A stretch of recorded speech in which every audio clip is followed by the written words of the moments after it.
It was an ordinary afternoon in a crowded public place. People were walking laughing, scrolling on their phones, lost in their own worlds. No one expected anything unusual to happen, and that's exactly why it happened so fast. Out of nowhere, a loud argument broke the noise of the crowd. A teenage girl stood frozen, confusion written all over her face.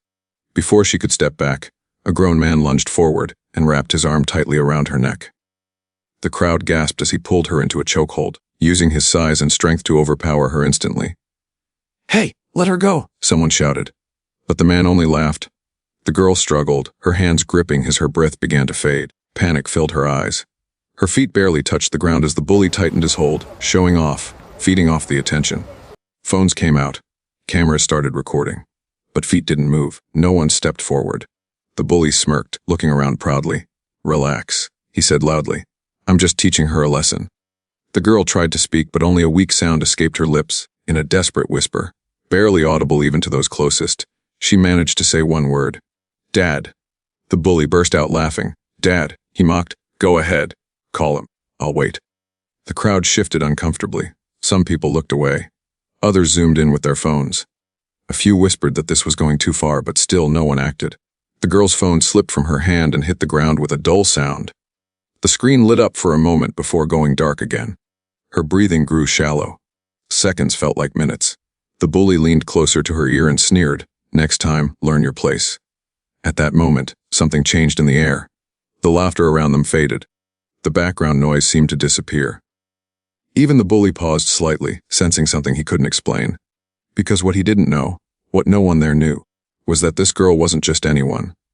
And this moment was the beginning of the worst mistake of his life. Before we go any further, tell me in the comments, have you ever witnessed something like this in public, where everyone watched but no one stepped in? The answer to that question might explain what happens next. Just minutes before everything went wrong, the place felt normal. Almost boring. People moved through the area without a second thought. Stopping for coffee, chatting with friends, killing time before heading home. It was the kind of public space where nothing dramatic was supposed to happen. The girl had come there alone. She looked ordinary: jeans, simple shoes, hair tied back loosely. No bodyguards. No, just a young woman trying to go about her day like anyone else. She wasn't loud. She wasn't rude. She didn't draw eyes toward herself. If anything, she blended into the crowd so well that no one would remember seeing her 5 minutes later. That was always how she preferred it. She had grown up learning how to stay calm, how to keep her head down in public, how not to react to provocation. Respect, patience, and self-control were values she carried quietly, without ever needing to explain where they came from. A few steps away stood the man who would change everything. He was loud even before he spoke. Broad shoulders, confident walk, surrounded by a couple of friends who laughed a little too hard at his jokes. The kind of man who believed volume equaled authority, and intimidation equaled respect. He wanted attention, and he got it. When their paths crossed, it started small. A comment, a shove that could still be called accidental, a look that lingered too long. She tried to ignore it, stepping aside, refusing to engage. But that only irritated him more. "Hey," he said, blocking her path. "You think you're better than everyone here." She shook her head slightly. "I don't want any trouble," she said calmly. That calmness felt like disrespect to him. People nearby noticed the tension but chose comfort over courage. Some slowed their steps. Some pretended not to see. Others waited to see how far it would go, as if this were entertainment instead of a warning sign. The man stepped closer. Too close. She tried to move again, but this time his hand reached out, not forceful yet, just enough to remind her who he thought was in control. "Relax," he said, smirking. "I'm just talking." She looked around, hoping someone would step in. Eyes met hers, then quickly turned away. That's when the situation shifted from uncomfortable to dangerous. In one sudden movement, fueled by ego and the need to dominate, he wrapped his arm around her neck. The action was so unexpected that even those watching took a second too long to react. Gasps rippled through the crowd. "This isn't funny," someone muttered, but no one moved. The girl's hands flew up instinctively, trying to create space, trying to breathe. Her heart pounded not just with fear, but with disbelief that this was happening in full view of everyone, and disbelief that so many people were choosing to do nothing. Still, she didn't scream. Still, she didn't fight back recklessly. She held on, trying to stay conscious, trying to stay calm, just long enough. Because somewhere nearby, someone who had taught her those lessons was closer than anyone realized. The situation had crossed a line, and everyone standing there knew it. The bully's arm was still locked around the girl's neck, his grip firm enough to make a point, but cruel enough to steal her breath. Her chest rose sharply as she struggled for air, every second growing heavier than the last. The calm she had tried to hold onto began to crack, not because she panicked, but because her body was giving up faster than her will. "Hey, that's enough!" Someone finally shouted from the crowd, but the voice lacked confidence. It didn't move closer. It didn't change anything. The bully glanced around, amused. He adjusted his stance, tightening his hold just a little more, as if reminding everyone who was in control. "Everybody relax," he said loudly. "She's fine." She wasn't. Her fingers clawed weakly at his arm, not to fight, but to survive. Her vision narrowed, the edges blurring as the sounds around her blended into one dull roar. Laughter, gasps. Someone nervously telling another person to keep recording. Still, no one stepped in. A few people whispered among themselves, "This is getting serious. Someone should call security. Man, that guy's crazy." But whispers didn't loosen chokeholds. The bully leaned his head slightly toward the girl, lowering his voice just enough to make it personal. "You should have stayed quiet," he muttered. "People like you need reminders." Her phone slipped from her weakening hand and fell to the ground between their feet. The screen lit up briefly before dimming, dust settling over the glass.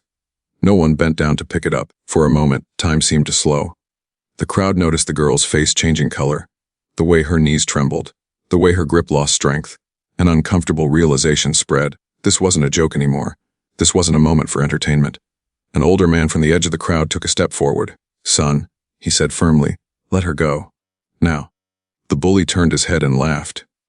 With a careless shove of his shoulder, he pushed the man back without even releasing his grip. The old man stumbled but stayed on his feet, shock written across his face. That shove should have been the turning point. It wasn't. Instead, the bully looked around again, soaking in the attention. His confidence grew with every second of silence. "You see," he said loudly, "nobody's stopping me." The girl's breathing became shallow, uneven. She tried to focus, tried to stay conscious. Somewhere deep inside, a single thought kept her grounded. She wasn't alone. She never had been. With what little strength she had left, she turned her head slightly and whispered again, her voice barely more than air. "Dead." The bully heard it this time. He smirked. "You're dacked. What's he going to do?" At that exact moment, the phone on the ground vibrated. Once, twice. The screen lit up again. An incoming call. The bully noticed it and bent down, keeping his arm locked as he reached for the phone. He picked it up, reading the name on the screen, then burst out laughing. Well, he said, tapping the screen. "Let's see what Daddy has to say." He put the phone on speaker. A calm voice filled the air, steady, controlled, and unmistakably serious. "Let her go," the voice said. "I'm nearby." The crowd fell silent. The bully scoffed, shaking his head. "Yeah," he replied. "I'll wait." He ended the call and tossed the phone back to the ground. What he didn't realize was that in those few seconds, everything had already changed. Because somewhere closer than anyone expected, footsteps were moving toward them. And the bully's time was running out. The phone hit the ground again, its screen finally going dark. For a brief moment, no one spoke. No one moved. The silence felt heavier than the noise ever had. Then came the sound of footsteps, slow, measured, unhurried. At first, no one paid attention. In a crowded place, footsteps meant nothing. But these were different. Calm footsteps. Confident ones. The kind that didn't rush because they didn't need to. The crowd began to part without realizing why. People stepped aside instinctively, turning their heads as a tall figure walked through the opening space. He wore dark clothes, simple and unremarkable, yet somehow commanding. His face was calm, almost expressionless, but his eyes carried a focus that made people lower their phones. The bully noticed the shift. He glanced around, confused, irritation flickering across his face. His grip loosened just a fraction as his attention moved away from the girl and toward the man approaching. "What?" the bully snapped. "You got a problem." The man stopped a few steps away. He didn't raise his voice. He didn't rush forward. He didn't even look angry. He simply looked at the girl first, really looked, checking her breathing, her posture, the fear she was trying so hard to control. Then his eyes moved to the arm around her neck. "Let her go," he said quietly. The words weren't loud. They weren't threatening. But something about the way he said them made the air feel tight. The bully laughed again, though this time it sounded forced. "And who are you supposed to be?" The man didn't answer right away. He took another small step forward, close enough now that the bully could see his face clearly. The crowd could too. A ripple moved through the people watching. Whispers began to spread. "That looks like..." "No way. Is that?"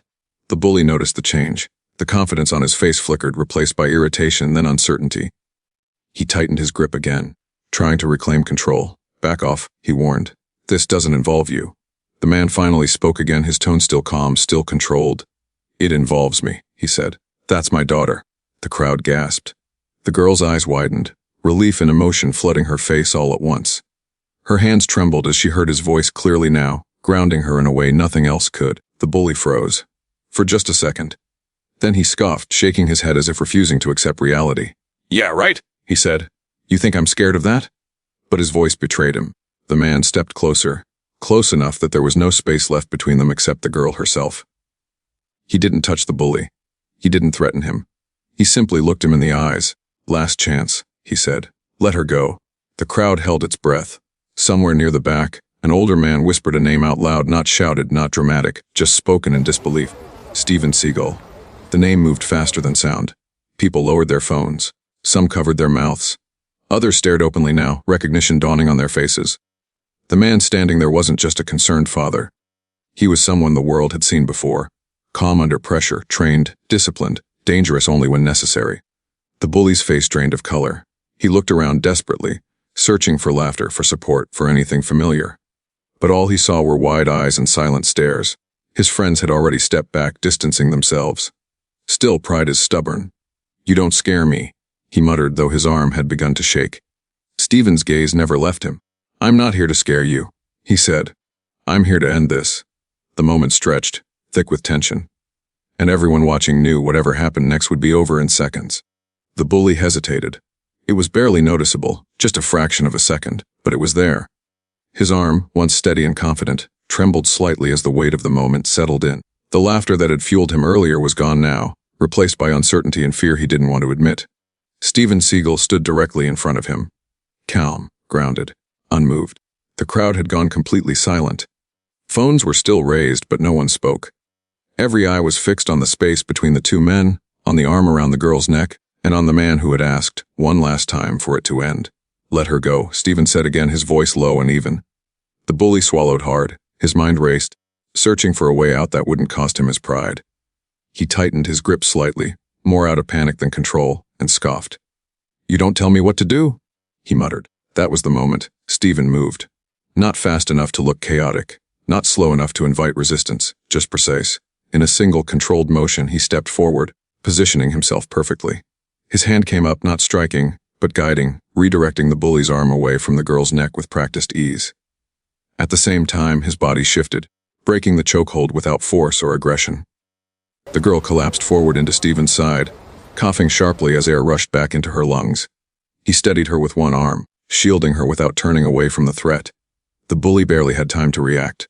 Before he could regain balance, Steven applied a simple movement, leverage, timing, control. Nothing flashy, nothing violent, just enough. The bully hit the ground hard, not injured, not broken, just stunned. A collective gasp rippled through the crowd. Steven released him immediately, stepping back and raising one hand slightly, a silent signal that it was over. The bully lay on the ground, shocked more by what had happened than by any pain. His confidence had evaporated in seconds. "Stay down," Steven said calmly. The bully didn't argue. The girl clutched Steven's jacket, still catching her breath, her body shaking as adrenaline wore off. Steven glanced down at her, his expression softening instantly. "You're okay," he said quietly. "Breathe." She nodded, tears filling her eyes now that the danger had passed. Around them, the crowd erupted into noise, murmurs, shocked whispers, voices overlapping. "Did you see that?" He didn't even hit him. That was control, not anger. Security arrived moments later, pushing through the crowd. They took in the scene quickly, the girl recovering, Steven standing protectively beside her, the bully still on the ground, humiliated and silent. "What happened here?" one of them asked. Before Steven could answer, several people spoke at once. Fingers pointed. Phones replayed footage. The truth was impossible to ignore. The bully was pulled to his feet, his earlier bravado gone completely. He avoided eye contact now, shoulders slumped as he was escorted away. His friends were nowhere to be seen.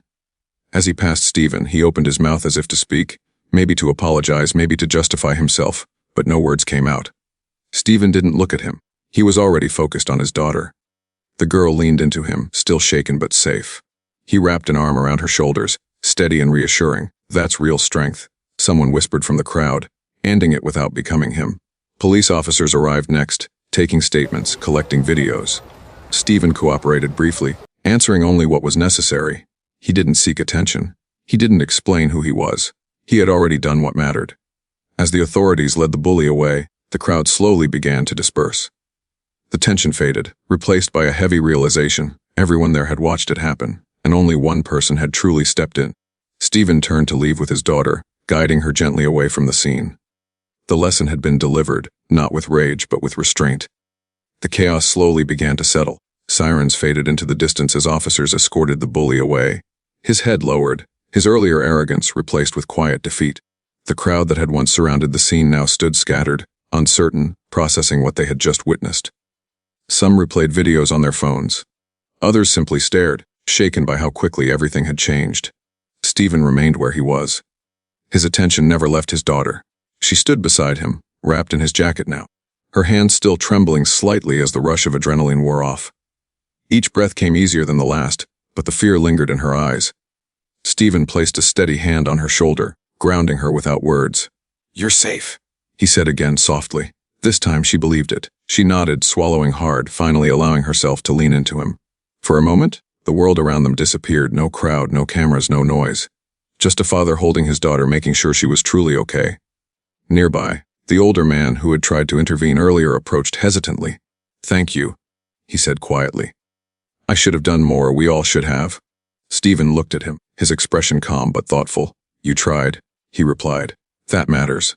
The man nodded, relief mixed with regret crossing his face as he stepped back. Around them, people began to talk, not loudly, not excitedly, but with a different tone now. The laughter from earlier was gone. In its place was reflection. I can't believe we just stood there. That could have gone so much worse. Next time, I won't stay quiet. Stephen heard none of it directly, but the weight of those words hung in the air. An officer approached to confirm a few final details, thanking Stephen for his cooperation. Stephen answered politely, briefly, without embellishment. When the officer asked if he needed medical attention or wished to make a statement, Stephen declined. My daughter is what matters, he said simply. The officer nodded in understanding and stepped away. The girl looked up at her father then, her voice finally steady enough to speak. I tried to stay calm, she said softly. Like you taught me. Stephen met her eyes, pride evident in his gaze. You did, he replied. You were brave. Tears welled up then, not from fear anymore, but from release. She wiped them away quickly, embarrassed by the attention. But Stephen didn't rush her. He waited, letting the moment pass naturally. One by one, the crowd began to disperse. Phones went back into pockets. Conversations drifted elsewhere. Life, as it always does, started to move on. But something had shifted, something invisible, yet undeniable. Stephen guided his daughter toward the exit, away from the place where everything had happened. As they walked, people stepped aside respectfully, not in awe, but in quiet acknowledgement. No one asked for photos. No one shouted his name. They understood this wasn't that moment. At the door, his daughter paused and looked back once more at the space they were leaving behind. So many people, she said quietly. And still it felt like no one was there. Stephen followed her gaze, then spoke gently. Fear makes people forget who they want to be, he said. But it doesn't mean they can't remember later. She nodded slowly, absorbing his words. Outside, the air felt different, cooler, lighter. Stephen took off his jacket and placed it back around her shoulders properly, making sure she was warm. They stood there for a second, neither rushing to leave. What you did, she said after a pause. You didn't have to hurt him. Stephen shook his head. That's not strength, he replied. Strength is knowing when not to. She looked at him with a small, grateful smile, not because he was a legend, not because of what he could do, but because he was her father. They walked away together, blending back into the world as quietly as they had arrived. Behind them, the place returned to normal.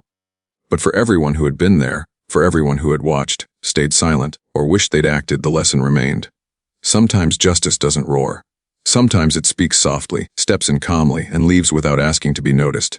And sometimes, the most powerful moment is the one that ends without applause. By the time the place returned to its usual rhythm, something invisible but powerful had already settled into the minds of everyone who had been there. People went back to their conversations. Shops reopened their doors.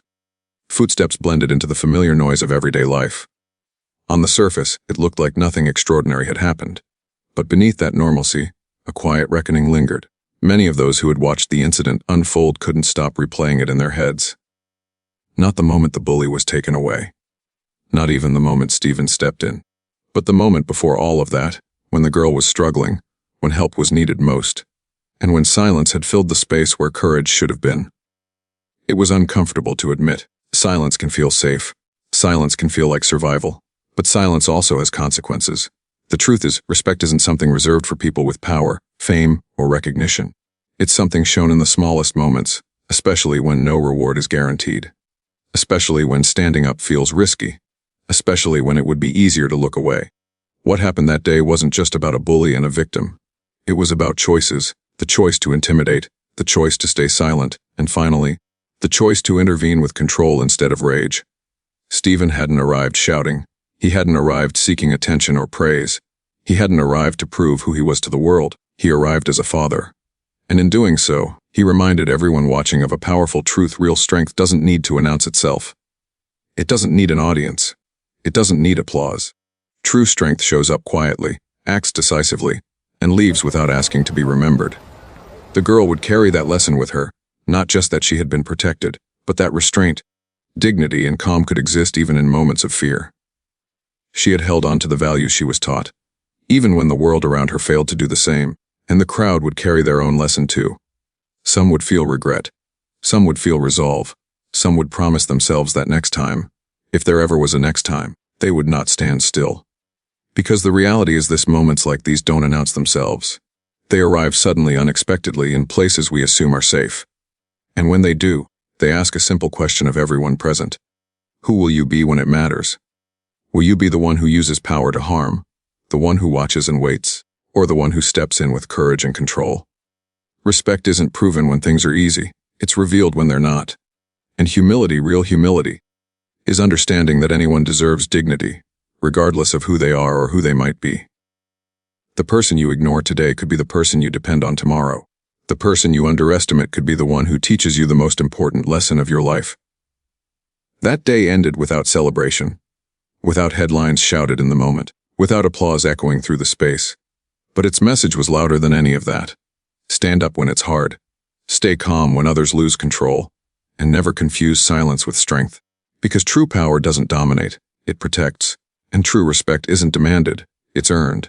More powerful stories like this are coming, stories that challenge, inspire, and remind us of what really matters. We'd love to hear from you. Which part of this story impacted you the most? Was it the moment of fear, the silence of the crowd, or the calm way everything was resolved? Share your thoughts in the comments so we can make future content even better for you. And remember, sometimes the strongest voice is the one that chooses to act, not shout.